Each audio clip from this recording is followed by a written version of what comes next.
เอ้าอันนี้บ่ได้ใส่แล้วบ่น้ำตัวนี้มันหักโถใหญ่อันนี้มันหักลงพูเลยมันแป้งตัวนี้น้ำแปลงตัวนี้เอาบัดนี้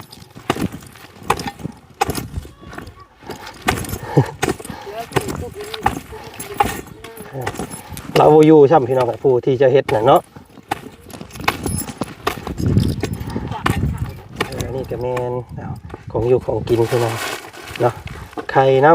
ำเอาละโอ้ยมาน้ำซับบาทอุ๊บ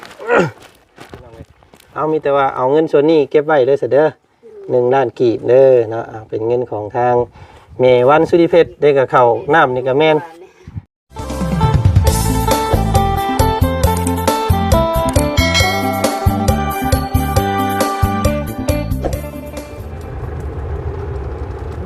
พี่น้องเอ้ยโอ้แก่ไปสั่งเด้เนี่ยเนาะพี่น้องเนาะเฮ็ดเสถูกเสภาพมามันต้องปวดวัวกันเด้อเอาพี่น้องเอ้ยตัดภาพมาทางพี่บัดที่นี่เนาะพี่น้องเนาะพ่อกันอยู่อีกเมืองหนึ่งเลยเด้อเมืองไซบุรีแขวงสะวรรณเขตเด้อพี่น้องเอ้ยทางนี้ก็ได้เนาะโธ่เนาะตอนนี้เป็นภาพบรรยากาศทางเข้าบ้านของบ้านเก่าสร้างพี่น้องเลยเนาะหรือว่าเปลี่ยนเป็นบ้านใหม่ของอ้ายหมู่เนาะพร้อมครอบครัว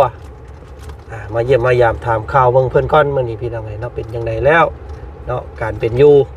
หลายคู่หลายคนก็ว่าโอ้ยไปเยี่ยมไปยามอ้ายหมู่นี่เด้อเนาะบ่เห็นเขามาเยี่ยมเล่าล้นเติบแล้วว่าสันพี่น้องเลยเนาะเป็นจังใดไก่กาหมูมาเป็ดไก่เล่าว่าสันพี่น้องเลยเนาะเอาวันนี้พาพี่พาน้องมาเยี่ยมมายามถามข่าวเบื้องก่อนพี่น้องไงเป็นยังไงเนาะเฮ็ดพี่น้องไง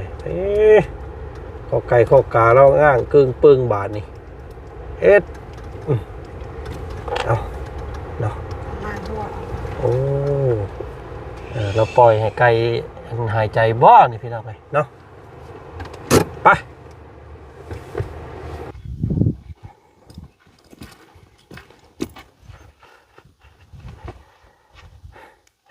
พี่น้องไงเนาะตอนนี้กับทางบาจันมาหอดจอดถึงหน้าบ้านเฮือนซานของทางไอมูเนาะพี่น้องเนาะมากับเห็ดแปลนเติดอยู่พี่น้องไงเนาะบ่เห็นหัวเห็นแค่อย่างเลยพี่น้องไง เนาะกับเห็ดเบสิสแหละพี่น้องนั้นบ่มีงัวมีควายดอกเนาะสังเกตเบื้องต้นหมักมองเล่ากับบ่ได้มีอย่างกัดเด้กะพอแล้วถ้าทางแม่เพิ่นเพิ่นก็ยังสิเห็ดหัวเห็ดแค่ให้อยู่ว่าซั่นพี่น้องไงเนาะเอาก่อนอื่นเด้อเนาะกับทักทายสบายดีพ่อแม่พี่น้องกันเบิดสุขูสุคนเจอกันบรรยากาศตอนบ่ายๆมื้อนี้พี่น้องไงเนาะเอาตัดภาพมาทางพี่น้องไงเนาะพ่อกันอยู่ทางอีกเมืองนึงนี่เด้อเบิ่งนี่พี่น้องไงเมืองไซบุรีแขวงสะวรรณเขตเนาะพี่น้องเนาะพ่อกันมื้อนี้กับพี่น้องเอ้ยมาเยี่ยมมายามถามข่าวเนาะทางไอหมู่พี่น้องไงเนาะเป็นจังได๋แล้วน้องปูน้องปลาเฮ็ดอยู่บ่พี่น้องไงหรือว่าเพิ่นค่าเวียกค่างานบ่หรือว่าจังไดเนาะเพียงเนาะเอามื้อนี้ทางเมวันสุริเพชรเนาะผู้ที่มอบหมายที่ดินให้มาอยู่มาซนมาเศร้ามอบนี่แหละพี่น้องเอ้ยเนาะกะหักแพงคือเก่าเพิ่นพี่น้องเอ้ยเนาะบ่ลงบ่ปะบ่ทิ่มข้าว2 กระสอบไข่1 แผงมีแล้วก็ปลาปองแล้วก็เกลือปลาแดกเป้งนัวก็ต้มขนมพี่น้องเอ้ยจัดเต็มเนาะให้ทางอ้ายเพิ่นกับครอบครัวได้อยู่ได้กินคือเก่าพี่น้องเอ้ยเนาะเอาเข้ามาเบิ่งมาส้มก่อนพี่น้องเอ้ยเนาะเป็นจังไดเรือนซานบ้านซองเพิ่นเนาะสะอาดสะอ้างคือเก่าบ่ตัวพี่น้องเนาะเพิ่นย้อมสีได้นี่เนาะย้อมสีแต่ว่ายังบ่พอสีแต่เบิ่งเนาะไอ้เนาะ ไปทางใดเบิดเด้สมอยสมีอยู่เนาะนี่เนาะพี่น้องเนาะเป็นปูนเป็นดินดินบล็อกเนาะมาครบไปแล้วพี่น้องเอ้ยข้อไก่ข้อกาแล้วก็สีทึบๆแน่พี่น้องเอ้ยแม่เพิ่นว่าให้เราม่างออกซะตัวข้างหน้ามันนี่ว่าซั่นให้มันโล่งๆมันจังเย็นว่าซั่นมันหกโพดเนาะ ย่านฝนตกเลยย่านมันเปียกได้พี่น้องเอ้ยมันเปียกโอ้เราสิมั่งเอามาใส่นี่บ่พี่น้องเอ้ยเนาะเพราะว่าเฮาเฮ็ดอันนี้มันเป็นโพดเนาะหลายคนเพิ่นว่าให้อัดตัวนี้ให้เราแน่ว่าซั่นพี่น้องเอ้ยก็รอบหน้าก็ได้กันเนาะคำว่าบ่มั่งเอาตัวนั้นก็เดียวสิเอามาจัก2 แผ่นก็ได้เนาะเอ้ยเนาะ เปอะใส่นี่พอดีเด้อพี่น้องมันจังส้น เอาเมื่อวานนี่ฝนตกก็มีบ่นอนเลยมันลมแห้ง อื ตี ม แบบ มันอัดเข้าเนาะมันตีเข้าบาดนี้ นอน เนาะ มันปูสัตว์อันนี้แบบหนามไหลเข้า เออ ว่าโอ้ พี่น้องเนาะเอาสบายดีเอ้ยเด้อเนาะไปทางใดเบิดเลยลูกเต้านี่ ผู้ไปลิ้นไปเบิ่งอันเอาหน่อยเพิ่นได้น้อย โอ้เพิ่นได้ลูกน้อยไผก็ได้ฮะ อันปลาบุญ โอ้อันโมเมนต์ แต่ห้องหม้อเพิ่นมาฮอดแล้วก็ โมเมนต์อันว่าเมียเบานั่นบ่ แม่น เมียอันไผก็ บ่น้อย โมเมนต์เนาะคิดว่าสาวอันว่าที่ว่าเอาเบาอันนั้นหั่นนะพี่น้องไอ้โมเมนต์เนาะ เอาน้องอันนั้นน่ะนะเพิ่นได้ลูกก็เลยพากันแก้อันสะแนนมาหยังมา ไปซอยเพิ่นอันแก่เตียงมา ใช่ลูกเด้ลูกไปทางไหนเบิดแหละ ผู้ไปลิ้นผู้ไปเบิ่งดึง อ๋อผู้ได้ซื้อเอ้ยมายังกันน่ะคนกลุ่มๆอยู่ออกมาเบิ่งพี่ก่อนพี่น้อง ทานบ่จันอันหมู่เพิ่นบ่มีเวลาเพิ่นอันบ่จันมามื้อนั้นก็ โอ้ เพิ่นก็ไปตัดไม้ผู้นี้ผู้นั้นแล้วพอได้ซื้อข้าวนั่นแหละ อืม แล้วบ่ทันก่อนี่แหละเพิ่นก็ฮอดเวลาเพิ่นไปฉีดยาแล้วเพิ่นก็ได้ไปนำ บ่ได้อยู่ซ้ำมื้อนี้ก็ได้ เพิ่นหากะมาฮอดเตียงมาแล้วเพิ่นก็หากะมาฮอดบ้าน เออ เพิ่นบ่มีเวียเฮ็ดค่อยละเลย เพิ่นเฮ็ดเตาเพิ่นจูดเตาพี่น้องเอ้ย ให้เพิ่นแล้วใหญ่เพิ่นก่อน อืม อันนี้โมขุดว่าขุดแบบนี้ให้บ่จันมาเบิ่งคันแม่นอีหลีแบบนี้ว่าเพิ่นสิขุดโตว่ะ โอ้แบบใดก็เบิ่งอยู่หั่นพี่น้องเอ้ย เบิ่งอันเสียมเอาเสียมจกมาก็ได้เดี๋ยวเฮาสิโอ้มันวบลงไปนี่ว่าโตซ้ำ เอาเลยนะ สำจีได้นี่เนาะเอออันนี้เป็นอันเฮ็ดเตาบ่นี่อันเอ้ย เต้า เออโอ้เราเฮ็ดแบบได้นี่พี่น้องเอ้ย ใส่หากะจุดมือหวาน โอ้บ่เป็นหยังเนาะเหยียบเนาะพี่น้องเอ้ยเพิ่นจูดเตาพอได้มีทานจุว่าซั่นเนาะเราเฮ็ดทานเองอยู่ซะพี่น้องเอ้ยตัวนี้ความจริงแม่เพิ่นให้ซื้อทานมาให้เราอยู่มื้อนี้ก็ได้เนาะเออ เอ้าอันนี้บ่ได้ใช้ดอกบ่น้ำตัวนี้ มันหักโถใหญ่อันนี้มันหักลงพูเลย อืม มันแป้งตัวนี้ น้ำแปลงตัวนี้เอาบัดนี้ บ่ได้ เบิ่งหันพี่น้องเลย โอ้ตัวนี้สูบอาบอยู่พี่บัดนี้เนาะโอ้แบบนี้แหละแบบนี้แหละ แล้วก็เกี้ยว แต่ว่าตัวเกี้ยวนี่เฮ็ดอย่าเฮ็ดอันว่าจ่อกันหลายเนาะอันว่าเฮ็ดห่างๆกันแน่เฮ็ดสิเว้นมาพี่อีก มันไก่ลายบ่ เกี่ยวมาพี่แล้วก็ขี้เนาะเดี๋ยวเฮาสิขุดไว้ให้เด้อ ไม่ไว้ โอ้เอาพี่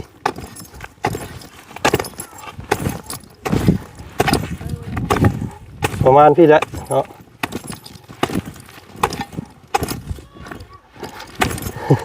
เดี๋ยวสิพวกนี้ เราบ่อยู่ซ้ำพี่น้องกับผู้ที่จะเฮ็ดน่ะเนาะ จับขาด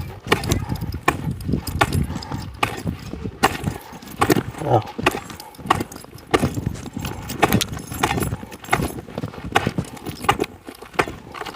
ประมาณพี่ละเนาะ ง่ายอยู่ปัจจุบันนี้ที่พูด อือพี่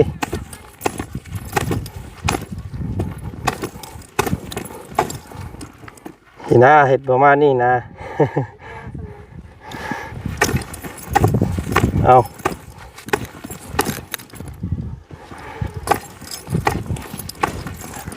ขุดให้เอ้ยเพิ่นเบิ่งก่อน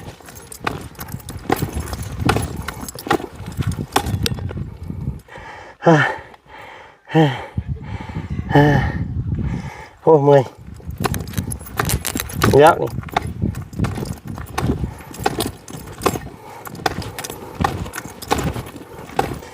เว้นว่าสิขุดจ่อกันไปนั่นดอกเพราะว่าหมู่กลางว่านี่มันเฮาก็สิปลูกต้นหมักม่วงก็ได้หั่นนะนี่ปลูกหนึงหมักม่วงหนึงเดี๋ยวกับหมักม่ว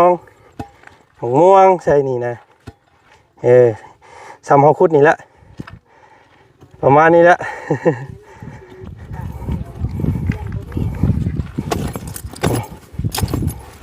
นี่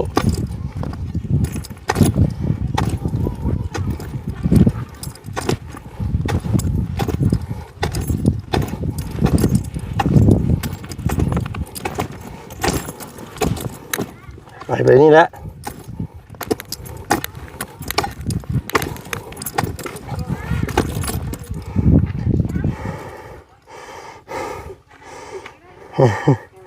ว่าอันนี้อันเส้นตัวของไฟนี่ให้มันอยู่ตรงกลาง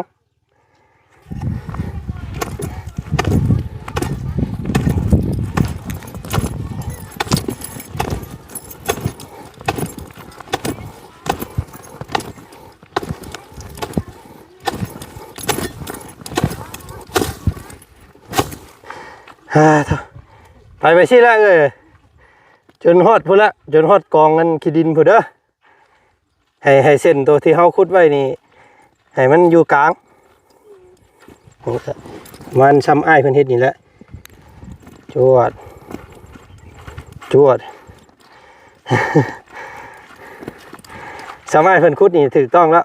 ซ้ำนี่แหละแต่ว่าความลึกก็ประมาณเพียงอังคานี้ความลึกเนาะมาให้อ้ายเพิ่นขุดเป็ดพี่โอ้ยคนมาเบิ่งบ่แม่นบ่จังว่า เอาไว้มุงนี้ก็ไว้ปลูกต้นไม้ตามข้างมันตัวทั้งพุ่นก็ปลูกตามข้างมันก็ต้นไม้นะแล้วก็มุงทั้งกลางมันก็ปลูกมะคุ้งคูกลางมันนี้เนาะแต่ว่าเพิ่นขุดอันนี้อยากจ่อกันโพด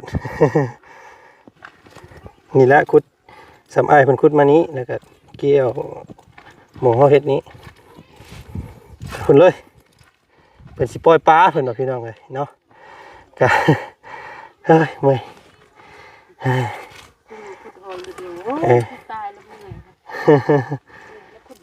เนาะก็อ้ายเพิ่นก็เข้าใจอ้ายเพิ่นอยู่พี่น้องเอ้ยเนาะก็หลายเวียกหลายงานเราก็ได้โอ้ไก่เพิ่นปล่อยเนาะนี่เนาะแล้วเพิ่นข้างแบบมีตัวมันแข็งจับกันคือมันจะตายใครอยู่ดอกต้นไม้ต้นตอกเพิ่นยังบ่ทันได้หลายโอ้ต้นหมกฮุ่งดอกงามได้นี่เนาะ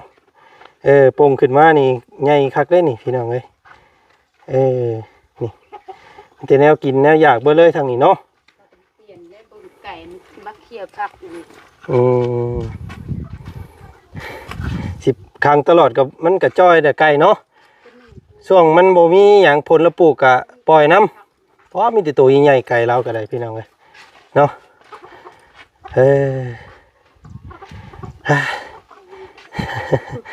เมื่อยการเฮ็ดซ้ำนี่ก็ยังง่ายเด่นนี่พี่น้องเนาะเพื่อสิขุดเนาะเอามีแต่อันเฮ็ดตัวของอ้ายเพิ่นก่อนก็ได้คำว่าเพิ่นวางนะแล้วก่อรถก่อขึ้นมาจาก2 ก้อน 3 ก้อนเฮ็ดให้มันหอบแล้วก็เพิ่นสิให้เจ้าเลี้ยงปลาพี่น้องเนาะสิซื้อปลามาให้พอยามพ้นแหละเนาะพอได้กินว่าซั่นพี่น้องเอ้ยเอาก็ทำเวลานิดนึงมื้อนี้ก็พอดีทางแม่น้องเชอเพิ่นพาเอาลูกสาวเพิ่นนํพี่น้องเอ้ยมาพี่ซื้อข้าวน้ำมาให้มื้อนี้เนาะเสียวป้าไว้เทิงบ่หรือว่าไว้ลุมป้าไว้ลุมก็ได้เนาะเอานี่พี่น้องเอ้ยเนาะเอาอุบเอา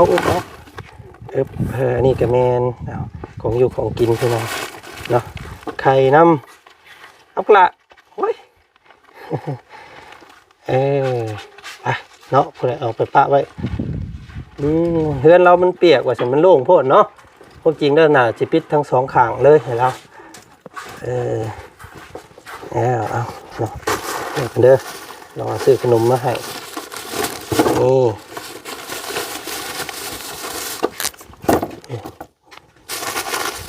เอาเล็กเป็นนัว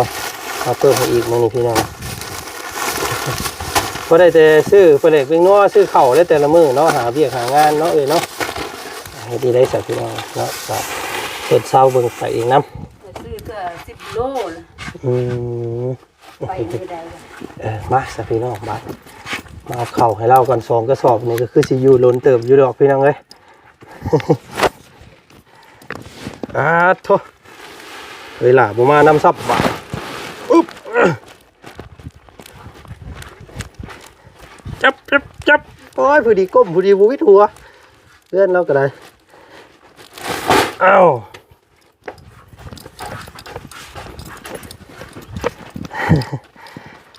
เถอะ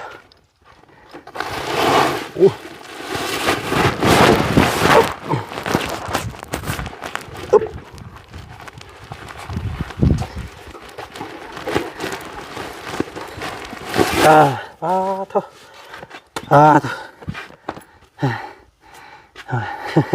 เอานางเลยนางด้วยเนาะมีแต่อ้ายเพิ่นบ่ไปผู้เดียวเฮ็ดเวียกแต่ละมื้อดีเลยสบาย เมื่อวานเจ้าของเพิ่นก็ว่าบ่ให้กันค่อยบักไม้อันนี้ก็ก็สิดูได้ว่าหมู่บ่อยู่จักกับพี่เพิ่นก็ว่าเพิ่นสิเที่ยวไทยอันนี้ก็เพิ่นก็เอาผ้าแล้วบักมือวานมุดมืออันตัวมันพลาดไปฮะตัวมันน้อยแล้วค่อยจูดนี่ยังโอ้มงอันว่ามันเลยไปละบ่อนที่เพิ่นนี่บ่โอ้เพิ่นว่าเพิ่นสิมันสิเริ่มเฮ็ดเวียกแล้วเพิ่นอยากให้มั่างให้อันเก็บให้มันแล้วหั่นแหละเนาะก็สิถามหมู่ก็ไปเฮ็ดเวียกค่อยเอาผ้าบักมือวานพากันซ่อมให้มันแล้วของเพิ่นก่อนนั่นแหละเนาะบ่บักเฮ็ดแนวได้ว่าเจ้าของเพิ่นมาเว้าเพราะว่ามันเลยมันล่มไปได้มันล่มไปไหม้เพิ่นได้ล่มไปเป็นของเราว่าคือของคนอื่นไหม้นี่ชุมเจ้าบักแล้วเฮ็ดยังไงอันนี้เอ้ยเจ้าของมอบเลยว่าให้โบนบักแบบมันล่มให้เฮ็ดทานก็เฮ็ดเลยเพิ่นว่าอ๋อให้เจ้าเอาเลยมาทำดินเพิ่นแล้วดิเพิ่นมาเว้าแล้วมื้อวานยังแต่ต้องลื้อเลยบ่ซั่นแต่งจัก2มื้อ3มื้อสิตัดจักกันว่าสติงกับนั่นแหละเนาะพี่น้องมันเพเอาก็ค่อยพากันเอาตัวนั้นก่อนนั่นแหละเนาะยันเพิ่นให้พี่น้องเอ้ยเนาะมื้อนี้ก็ทางนอกจากข้าวอยากน้ำแล้วก็ทางแม่เพิ่นยังฝากเงินไว้ให้นำพี่น้องเอ้ยเนาะเพราะว่าทางแม่เพิ่นว่าอยากให้ชุมเจ้าพัวพันเบิ่งเรื่องอันนี้แหละเนาะสมโนพัวพันแล้วบ่จันมาว่าพัวพันเพิ่นยังบ่ได้ให้คำตอบเพราะว่าเพิ่นว่ายังสิร่วมเบิ่งว่าสิมาบอกน้องว่าเพิ่นยังบ่ได้ให้คำตอบนี่แหละแม่เพิ่นว่าอยากให้ชุมเจ้าเก็บเงินส่วนนี้ไว้เนาะ1 ล้านกีบนี้พี่น้องเนาะก็สิมอบไว้ให้ทางชุมเจ้าเอาไว้ซื้อใช้จ่ายในครัวเรือนเนาะหรือว่าเป็นเวลาชุมเจ้าเล่นไปอะไรเพิ่นว่าให้ถ่ายรูปต้องการนั่นนี่ก็เอาเงินส่วนนี้เด้ออันเฮ็ดอันว่าตัวที่ว่าส่วนสัมมโนตัวเลขเจ้านี่แหละพี่น้องให้มันถึกมันต้องเนาะมีก็ทูถามมาแม่ได้แล้วบ่สมมุติก็โอ้ยเอาล่ะได้เอาหาก็มาอยู่เพิ่นไปเสื้อเฮาง่ายๆเพิ่นต้องให้เจ้าทดลองอยู่ก่อนเนาะเข้าหมู่เข้าพวกถึกบ้านถึกเมืองเพิ่นบ่ไปตามปองลองตามเที่ยวนั่นแหละพี่น้องเนาะก็บ่แม่นว่าเพิ่นสิรับเอารถก็อยู่ไปเรื่อยๆเนาะฮอดมื้อฮอดวันเพิ่นก็สิมาแจ้งดอกพี่น้องเอ้ยเอามีแต่ว่าเอาเงินส่วนนี้เก็บไว้เด้อซะเด้อ1 ล้านกีบเด้อเนาะเป็นเงินของทางแม่วันสุริเพชรได้กับข้าวน้ำนี่ก็แม่นเอาขอบใจแม่เพิ่นเด้อขอบคุณแม่ยังเด้อที่ฝากเงินมามีฝากข้าวฝากอาหารการกินขอบคุณแม่บ่ให้แม่ความเจ็บอย่าสู้ได้ความไข้ซึ่งนี่ให้แม่มีแต่สุขภาพแข็งแรงร่ำรวยเบิ่งเยี่ยมทุกผู้ยากเด้อจ้าโดยเนาะเอาขอบใจแม่เพิ่นหลายๆเนาะแม่เพิ่นก็ยังสิมอบหมายให้อ้ายเพิ่นเฮ็ดนี่แหละหัวเนาะแต่ว่าให้รวมกันเลยตัวนั้นเลยบ่ซั่นพี่น้องให้อ้ายเพิ่นเบิ่งเพิ่นครัวพออันปล่อยงัวเพิ่นบ่ได้ปลูกงัวมากินมะม่วงดิมะม่วงมันบ่มีหัวเนาะเป็นเติดอยู่พี่น้องเอ้ยได้ค่อยสิหาก็มาอยู่จักสิเว้าได้เบิ่งครัวเอาแล้วเห็นงัวมาเฮาก็ไล่เอาบ่เห็นปล่อยเพิ่นกลางคืนข้างหน้ากลางคืนเฮาก็ต้นหมากม่วงหมากมันแล้วกันนี่พี่น้องเอ้ยมาเบิ่งก่อนเนาะใหญ่เด้นี่แม่ขนุนกินเห็ดแก๊กแซกเก็บได้2ถ้วยโอ้เขาเฮือนเขาหมู่เขาพวกอยู่เราก็ได้พี่น้องไปซอยเวียกเพิ่นมากินนี่เนาะเพิ่นได้อันลูกใหม่เนาะเพิ่นคลอดลูกแล้วก็เราแก่สนงเสนนมาซอยเมื่อกี้นี่ก็ได้เข้าบ้านเข้าเมืองเพิ่นอยู่มีแต่เฮาจื้อละคั่วเฮานี่เด้อเนาะซักลักไว้ทะนี่แหละมุงดินตาดินมันมีอยู่พี่น้องเนาะเอามารอบหน้าพี่น้องก็สิซื้อผักกระจาดมาให้เราขังอันนี้เนาะอ้ายหมู่เพิ่นว่ามันโล่งโพดแหละเปียกเพิดเราว่าพี่น้องฝนสาดเนาะสิแม่นความเราแหละพี่น้องเอ้ย ชื่อมาจาก4แผ่น5แผ่นนะซื้อน่าสิพออยู่ให้จงไว้แต่ทางหน้านี่พอเนาะทางข้างให้ปิดไว้เลยซะ เอารอบหน้เด้อไก่เราก็มีแต่ตัวใหญ่ๆซ้ำเลยพี่น้องเอ้ยเนาะโอ้ยนั่นแหละมาอ้ายเพิ่นมาก็มีแต่บอกว่าจังซั่นแหละก็มาว่างก็นี่เลยปูนก็มาแล้วทรายก็มีเลยๆอยู่ทางนั้นให้เพิ่นก่อตัวนี้ฮะ ได้เห็นเวียงน้ำมูบ่ประเทศอันเป็นอยู่ไปเพิ่นให้ขาด คนผู้เดียวแล้วก็ได้เนาะพี่น้องเนาะฟื้นสิเฮ็ดตัวนี้บัดงานทั้งอื่นบัดขาดนะพี่น้องเราก็จำเป็นต้องใส่เนาะเป็นข้าวเป็นน้ำเอามื้อนี้แม่เพิ่นก็เพิ่มข้าวเพิ่มน้ำให้แล้วพี่น้องเนาะก็คือสิบ่กังวลเรื่องข้าวก็คอยเฮ็ดไปมื้อละ10ก้อน20ก้อนเนาะอยากให้เจ้าตัวแล้วตัวนี้ก่อนนี่แหละก่อก็ประมาณ3ก้อนนี่แหละพี่น้องขึ้นนะความสูงบ่ให้มันวิดดินก็อย่าเนาะให้มันปุ๊บสามก้อนพอดี3ก้อนพอดีเพียงนี่3ก้อนเนาะพอดีหอบเอาลองเบิ่งแล้วก็เทพื้นแล้วก็สาบข้างมันแล้วก็ปล่อยปลาเราว่าพี่น้องไงนี่เพิ่นว่าเนาะลองเบิ่งพี่น้องเอ้ย คือมันก็เป็นว่าคือ เทพื้นเอาเนาะคือสิพออยู่ว่าสั่งมา100ก้อนบ่200ก้อนไปซะเนาะพี่น้องเฮาก็มาเยี่ยมมายามเพิ่นซ้ำนี้ก่อนมื้อนี้เนาะมื้อหน้ามื้อในสิมาเยี่ยมใหม่อีกเลยเด้อฝากบอกไอ้หมูเฮ็ดตามนั่นแหละคำว่าสิขุดพุ่นก็ขุดอันให้เส้นมันอยู่ทางกลางเนาะเกี่ยว ลองเบิ่งความลึกก็บ่ลึกปานใดเอาซ้ำเพียงกับขานี่พอเนาะเอาครัวเอาซุมเจ้านั่นแหละสิได้กินก็ได้แม่เพิ่นก็บอกให้เฮ็ดซื่อๆดอกเนาะซุมเจ้านั่นแหละอันปลูกต้นมะม่วงมะมันก็ผู้อยู่นี่ได้สิได้กินนะพี่น้องเอ้ยเนาะ ไปซะมื้อป้าก่อนเนาะสบายดีเอ้ยเด้อเนาะสบายดีพวกละ คุณบ่จันเด้อมาเบิ่งมาแย่งตลอดคุณมีสุขมีใส่เด้อโดยไข่ได้ไปทางใดก็ให้รถปลอดภัยเด้อ โดยสาธุเนาะเอาพี่น้องเอ้ยไปเฮากะกลับก่อนบัดนี้พี่น้องเอ้ยเนาะผู้ใดเอาการหน้าอาทิตย์หน้าอาทิตย์คือผู้ใดสิมาเยี่ยมเพิ่นใหม่อีกเนาะเพราะว่าช่วงนี้ก็ทางบ่จันก็สิขึ้นเซโปนมื้ออื่นเนาะประมาณ 4-5 มื้อลงมาแล้วก็รอบหน้าเพิ่นแหละสิมาเบิ่งใหม่เด้อเด้อเอาคอยเฮ็ดไปพี่น้องเอ้ยเนาะเถอะไปสิพี่น้องมื้อนี้ก็ทางบ่จันก็ลำลาสำนี้ก่อนเนาะอัปเดตล่าสุดบ้านของไอโมเพิ่นก็อยู่กันแบบนี้แหละพี่น้องเอ้ยเนาะก็พักหญ้าหาหุ้นแล้วก็น้ำนี่แหละปัจจัยสำคัญเนาะน้ำมียังเหลือก๊อกเดียวบาดนี้พี่น้องเอ้ยเนาะท่อมันหักว่าซั่นจะเสียจังไดบาดนี้พี่น้องเอ้ยเนาะเอาก็ติดตามเบิ่งนํกันเนาะพี่น้องเนาะเฮาหยุ่มคู่มือคือเว้นมันก็หักได้พี่น้องเอ้ยว่าแล้วก็ได้ไปเนาะคลิปนี้สบายดีเด้อพ่อแม่พี่น้องบัดสุขุสุคนขอขอบใจทางแม่วันสุริเพชรเนาะแม่พระประจำช่องของบ่จันพี่น้องเอ้ยโดยตลอดมาเพิ่นก็มอบหมายให้ทางบ่จันเนาะมาเฮ็ดคลองใส่ไก่มื้อนี้เนาะอยากให้อ้ายหมูเพิ่นปล่อยปลาปลูกหมักคุ้งหมักห้วยว่าซั่นพี่น้องเอ้ยเนาะเอาไว้กินเดือกินก็เอาแลกข้าวแลกน้ำว่าซั่นซะเนาะสร้างอาชีพก็แบบที่ยังบ่เคยเผยเฮ็ดให้แต่ละคู่แต่ละคนแต่ว่าแม่เพิ่นก็ยังบ่สำเร็จจักเทื่อเฮ็ดนี่พี่น้องเอ้ยเนาะก็มันขึ้นอยู่กับปัจจัยหลักก็คือผู้อยู่เนาะผู้อยู่เพิ่นสิจักสิว่าจังไดพี่น้องเอ้ยเพิ่นสิบุกบึงแต่เวียกตัวเดียวนี่ก็บ่ได้เนาะเพิ่นก็จำเป็นต้องไปหาเงินหาคำซื้ออยู่ซื้อกินนำว่าซั่นซะเนาะเอาติดตามเบิ่งนํกันพี่น้องเอ้ยเนาะสิเป็นจังไดสิรุ่งสิเรื่องไปหน้าบ่ก็ติดตามนํกันอีกเนาะคลิปหน้าได้กันพี่น้องคลิปนี้ไปแล้วพี่น้องสบายดีเด้อบ่สุขสุขคนพี่น้องเอ้ยเนาะเฮือนเราก็ได้มื้อหน้าเด้อ